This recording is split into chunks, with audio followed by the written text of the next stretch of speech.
बिस्मिल्लाहिर्रहमानिर्रहीम। ये मेरा आज का दूसरा लेक्चर है। मेरा नाम अनम इम्तियाज़ है।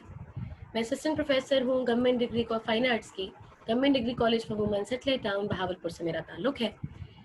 आज का ये हमारा दूसरा लेक्चर है, 4th ईयर से रिलेटेड रिनाइसेंस आर्ट का दूसरा हिस्सा, उसके इंट्रोडक्शन से रिलेटेड, और एक लिहाज से ये बहुत ही अहम चीज़ है। ये बहुत अहम लेक्चर यूँ है कि इसके अंदर हम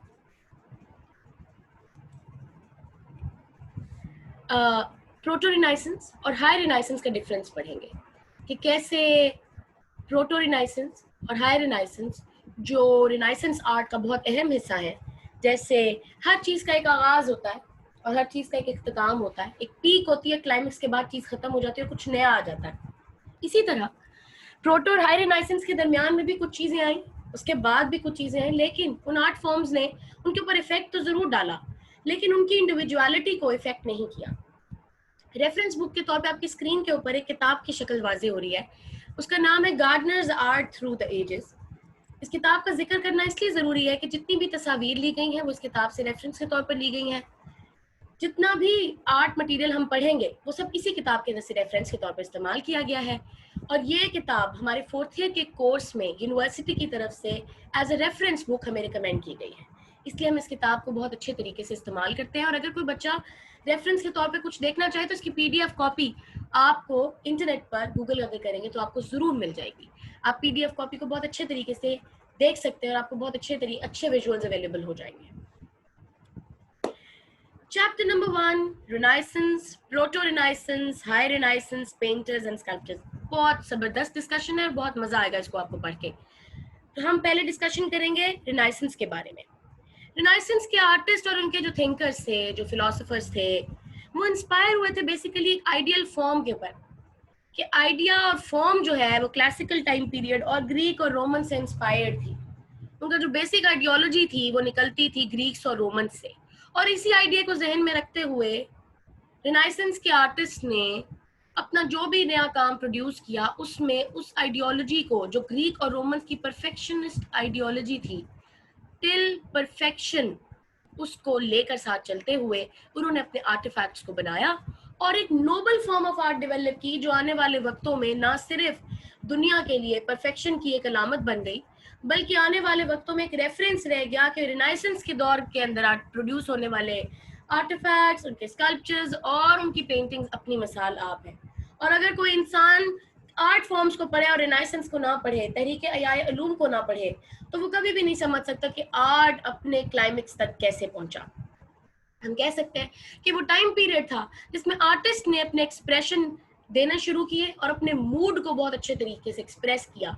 आर्टिस्ट ने चेंज किया अपना यॉनरे गोल्डन बैकग्राउंड से लैंडस्केप की तरफ। आर्टिस्ट ने चेंज किया अपना मिजाज एक स्टिकी कलर, स्टक किस्म की कलर पैलेट से या फ्लैट कलर पैलेट से, जो मिडीवल में थोड़ी सी इस्तेमाल होने लगी थी, उन्होंने एक्सप्रेशन देने शुरू किए।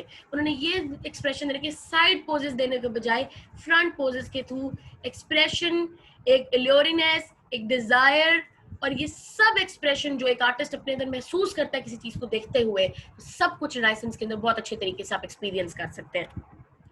Humanism, secular and cultural intellectual movement. हम कह सकते हैं कि ह्यूमनिज्म जो है एक सेक्युलर और कल्चरल इंटेलेक्चुअल मूवमेंट थी, इसलिए क्योंकि ह्यूमनिज्म ह्यूमन राइट्स पे बेस करती थी। एक आदमी, एक आम इंसान, एक आदमी की सोच, उसकी डिजायर, उसकी अर्ज, एक आर्टिस्ट ने अपने लिए कैसे नए जहतें डेवलप की। एक आर्टिस्ट एक पेट्रनेज से क्या कुछ एक्सेप्ट करता है, लेकिन उसके बाद जहाँ उसका अपना दिमाग काम करना शुरू करता है, कैसे कैसे नई जहतों की तरफ जाता है, ये चीज आपको रिनाइसेंस में बहुत अच्छे तरीके से पढ़ने को मिलेगी। और ह्यूमनिज्म रिनाइसेंस का एक बहुत अहम हिस्सा है, जिसके अंदर human ideology, human importance, human figure की इंपॉर्टेंस, ह्यूमन फिगरेटिव्स कंपोजिशन की इंपॉर्टेंस, उसके अंदर हर फिगर की इंडिविजुअल इंपॉर्टेंस, उसका एक इंडिविजुअल कैरेक्टर, उसका अपना एक कलर स्कीम, उसकी अपनी एक कलर पैलेट, वो सब का सब इस ह्यूमनिज्म की वजह से रिनाइसेंस के ऊपर बहुत अच्छे तरीके से इफेक्ट कर सकता था और कर चुका था। ये रीडिस्कवरी थी आर्ट की और फिलोसफी की रोमन और ग्रीक जॉनरेस के ऊपर। हम कह सकते हैं कि ये डिजायर थी आर्टिस्ट की कि वो रियलिज्म को अचीव करे अपनी परफेक्शन तक। वो लेग जैसे अगर हम डेविड को देखें, हम माइकल एंजेलो के मोजेस को देखें, तो उनकी परफेक्शन, उनके बालों के कर्ल्स, उसकी आंखों की खूबसूरती और एक आंखों के अंदर एक गुस्सा, एक वजाहत, ये सब कुछ हमें बहुत खूबसूरती से मिल सकता है। लीनियर पर्सपेक्टिव हमारी हायर रिनाइसेंस का एक बहुत अहम फैक्टर था। हम कह सकते हैं कि लीनियर पर्सपेक्टिव में जो पैरेलल लाइंस के साथ होराइजन की तरफ कन्वर्ज हो जाता था और एक इंप्रेशन डेवलप होता था 2D के ऊपर, एक 3D इंप्रेशन के साथ पीछे तक दूर तक जाता हुआ एक बहुत बड़ा एवान है जिसके अंदर आर्टिस्ट ने अपने फिगरेटिव्स को ठहराया है। ये सब का सब रियलिस्टिक डेप्थ की एक मिसाल था और आर्टिस्ट ने इस लीनियर पर्सपेक्टिव को बहुत अच्छे तरीके से एक्सपीरियंस किया और ना सिर्फ व्यूअर्स को एक्सपीरियंस कराया। नेचुरलिज्म, जिसका जिक्र हम पहले भी कर चुके हुए हैं कि लाइफ लाइक पोर्ट्रेट्स आ गए थे, बॉडी रियलिस्टिक पेंट होती थी, स्किन टोन रियलिस्टिक पेंट होती थी, फिगर्स एक्सप्रेस किए जाते थे रियल इमोशंस के साथ, एक्सप्रेशन दिया जाता था इमोशंस को मद्देनजर रखते हुए, फेशियल फीचर्स के साथ, एक जवानी, बुढ़ापा, खूबसूरती, जिस्म का तनाव, एक बॉडी बिल्डर का जिस्म, एक औरत का जिस्म, एक मर्द का जिस्म, एक इन्फेंट बच्चे का जिस्म, ये सब कुछ अपनी जगह अलग अलग तरीके से वाजे किया गया था। प्रोटो रिनाइसेंस, हम दोबारा से डिस्कशन की तरफ वापस आते हैं। जैसे पहले हम अभी उनकी बेसिक फीचर्स के ऊपर बात कर रहे थे, हम प्रोटो रिनाइसेंस के बेसिक फीचर्स पे बात करेंगे। 1300 से 1400 सदी तक ये जारी रहा। ये इटालियन आर्ट का टाइम पीरियड है और डोमिनेट था रिलीजियस पेंटिंग एंड आर्किटेक्चर से। फिगर्स पेंट किए गए थे 3D क्वालिटी के साथ और सेंस ऑफ डेप्थ डेवलप की थी स्पेस और शेडो और पर्सपेक्टिव का इस्तेमाल करते हुए। जियोटो डी बोनडोन वो वाहिद आर्टिस्ट है जिसने इटालियन मूवमेंट प्रोटो रिनाइसेंस के अंदर अपना कन्वर्जिंग पॉइंट डेवलप करते हुए पर्सपेक्टिव का एक इंप्रेशन दिया था और लीनियर पर्सपेक्टिव डिफाइन किया था। ह्यूमनिस्टिक फिलॉसफी में मेन सेंटर ऑफ इंटरेस्ट, जो मेन सेंटर ऑफ इंटरेस्ट था वो बेसिकली ह्यूमनिस्टिक फिलॉसफी थी। क्लोज ह्यूमन बॉडी स्टडी की गई थी, ह्यूमन बींग्स को बेस्ट फॉर्म्स और नेचर्स में बनाया गया था। हम कह सकते हैं कि वो टाइम पीरियड था जिसमें रिनाइसेंस आर्टिस्ट जो है वो अपने बेस्ट फॉर्म ऑफ नेचर को स्टडी करने में मसरूफ हो गया था और ह्यूमनिज्म के बहुत सारे इम्पैक्ट्स थे जो प्रोटो रिनाइसेंस पे आने शुरू हो गए थे। ह्यूमन फिगर, ह्यूमन फीचर्स और ये सब कुछ बहुत अच्छे तरीके से डिफाइन किया गया था। हाई रिनाइसेंस, अब हम हाई रिनाइसेंस की तरफ आएंगे। 1490 से 1530 का टाइम पीरियड बनता है इसका। ये गोल्डन एज थी जिसमें बहुत क्रिएटिव एरा था स्कल्पचर्स और पेंटिंग्स का। कॉन्सेप्ट था कि चर्च से आर्टिस्ट थॉट की तरफ मूव कर गया था, ड्राफ्टमैनशिप आ गई थी, सेंट्रलाइज कॉम्पोजिशंस बन गई थी, स्कल्पचरल वॉल्यूम आ गया था एक पेंटिंग के अंदर, फिगर एक अपनी अहम इंपॉर्टेंस के साथ मौजूद थे, हर फिगर अपनी अपनी जगह इंपॉर्टेंस रखता था, हर चीज का अपना साया था, हर चीज का अपना मैस था, हर चीज का अपना वॉल्यूम था और वो एक ही कैनवस पे 50 बंदों को भी इकट्ठे रख के बनाया जा सकता था। High renaissance is the era of artistic AIIMS and goals. हम कह सकते हैं कि आर्टिस्ट अपने एम्स एंड गोल्स को लेके पेंट करता था। आर्टिस्ट चर्च से स्टार्ट हुआ था लेकिन आज आर्टिस्ट की अपनी सोच थी कि ये पेंटिंग का जो टॉपिक मुझे मिला है वो बिल्कुल ठीक है, लेकिन अगर इसका बैकग्राउंड मुझे लगाना है तो मैं अपनी मर्जी से लगाऊंगा।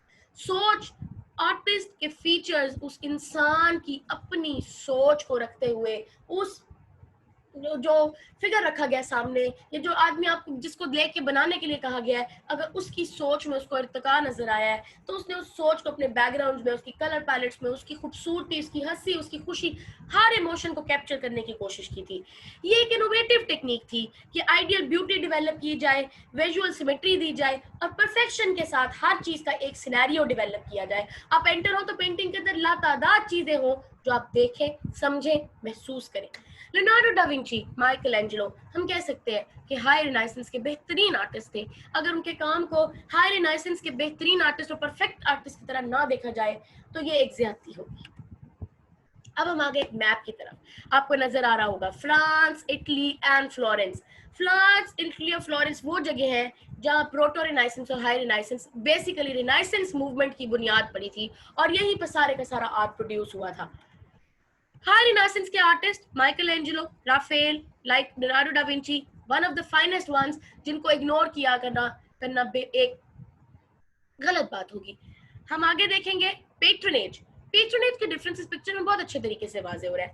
आर्टिस्ट स्टार्ट हुआ था अपने चर्च के दिए हुए आइडियाज से, लेकिन आर्टिस्ट मूव कर गया था पिट्राश कल्चर की तरफ, आर्टिस्ट मूव कर गया था सर्टेन मडीसी फैमिली के कल्चर की तरफ, आर्टिस्ट मूव कर गया था ह्यूमनिज्म की तरफ, आर्टिस्ट मूव कर गया था ह्यूमन फैक्टर की तरफ। हम कह सकते हैं कि डिफरेंस इन बैकग्राउंड्स एक बहुत इंपॉर्टेंट फैक्टर था। जैसे लेट मिडीवल पीरियड्स में आपको इस पेंटिंग के अंदर बहुत अच्छे से वाज़ेह होगा कि एक सेम फिगर है, हजरत मरियम ने हजरत ईसा को गोद में उठाया हुआ है, इन्फेंट हालत है, नोमोलोद बच्चा है, लेकिन उसके बावजूद पीछे के बैकग्राउंड के कलर्स जो gold background medieval time period में इस्तेमाल होते रहे, रिनाइसेंस के टाइम पीरियड में एक लैंडस्केप के अंदर तब्दील हो चुके हैं, और वो लैंडस्केप एक बहुत बड़ा पर्सपेक्टिव वाजे कर रहा है, बड़ा सॉलिड पर्सपेक्टिव जो किसी सूरत भी इग्नोर नहीं किया जा सकता। इसी तरह हाई रिनाइसेंस के स्कल्पचर में मोजेस, जो ऐसे लगेगा कि शायद उसके कपड़ों के फोल्ड्स, उसके बैठने का अंदाज, उसके हाथों में मौजूद वो किताब, उसकी दाढ़ी के बल, उसकी बालों के खूबसूरत कर्ल्स, उसका एक्सप्रेशन, उसकी एरोगेंस, उसका स्टाइल इस बात की वजाहत करता है कि वो किसी भी लम्हे उठकर ये बताएगा, उठकर ठहरेगा और दोबारा अपने किसी अहम काम की तरफ चल निकलेगा। ये मार्बल में बना हुआ एक एक्सीलेंट स्कल्पचर है जो माइकल एंजेलो की परफेक्शन की एक एक्सीलेंट एग्जांपल हो कही जा सकती है। हाई रिनाइसेंस पेंटिंग में आप ये देखिए कि आपको बैकग्राउंड की स्टडी कितनी दूर तक पर्सपेक्टिव में नजर आती है। आप देख सकते हैं कि हजरत मरियम और हजरत ईसा और उनके साथ उनके जितने भी करीबी लोग हैं उनको बहुत परफेक्शन और खूबसूरत लाइट में दिखाने के बाद पीछे की तरफ एक बहुत बड़ा शहर की तरफ जाता हुआ एक खूबसूरत पर्सपेक्टिव वाजे किया गया है, जो इस बात को वाजे करता है कि उस दौर में किस तरह का आर्किटेक्चर बना हुआ था, कैसा पहाड़ी इलाका था, कैसा आसमान होता था, कैसा जमीन का रंग होता था। ये आज भी हमारे लिए एक बहुत बड़ी एग्जाम्पल है। हम कह सकते हैं कि रिनाइसेंस वो आर्ट मूवमेंट है जिसने आने वाले वक्तों के नए बेसिक्स, नए आइडियाज और नए पिलर्स डेवलप किए थे जब आर्टिस्ट ने अपने लिए काम करना शुरू किया। Artist human factors, human figures, human postures, human सोच, इन सब फैक्टर्स की तरफ मूव करना शुरू कर गया था। आर्टिस्ट वापस चला गया था उन तमाम पुराने फैक्टर्स की तरफ जो पहले ग्रीक्स और रोमन टाइम पीरियड्स में डेवलप किए गए थे। आर्टिस्ट सोचने की तरफ चला गया था, आर्टिस्ट सोचने लगा था, और उस सोच ने नए से नए स्कल्पचर्स और नए से नए इनोवेटिव पेंटिंग्स डेवलप करनी शुरू की थी। इसके साथ ही आज का लेक्चर एंड होता है और मुझे उम्मीद है कि प्रोटो रिनाइसेंस और हाई रिनाइसेंस के कैरेक्टरिस्टिक्स आपको बहुत अच्छे से समझ आ चुके होंगे। मैं ये चाहूंगी कि अगले आने वाले लेक्चर्स में हम इनके आर्ट फैक्ट्स के ऊपर बात करें, हम इनके आर्टिस्ट के ऊपर बात करेंगे, हम इनके पेंटर्स और स्कल्पचर्स को अलग अलग डिस्कस करेंगे, उनकी पेंटिंग्स और स्कल्पचर्स को अलग अलग डिस्कस करेंगे, और ये आपके लिए एक बहुत एक्स्ट्रा ऑर्डिनरी एक्सपीरियंस होगा। आज के लेक्चर का इख्तिताम हुआ। बहुत शुक्रिया। अल्लाह हाफ़िज़।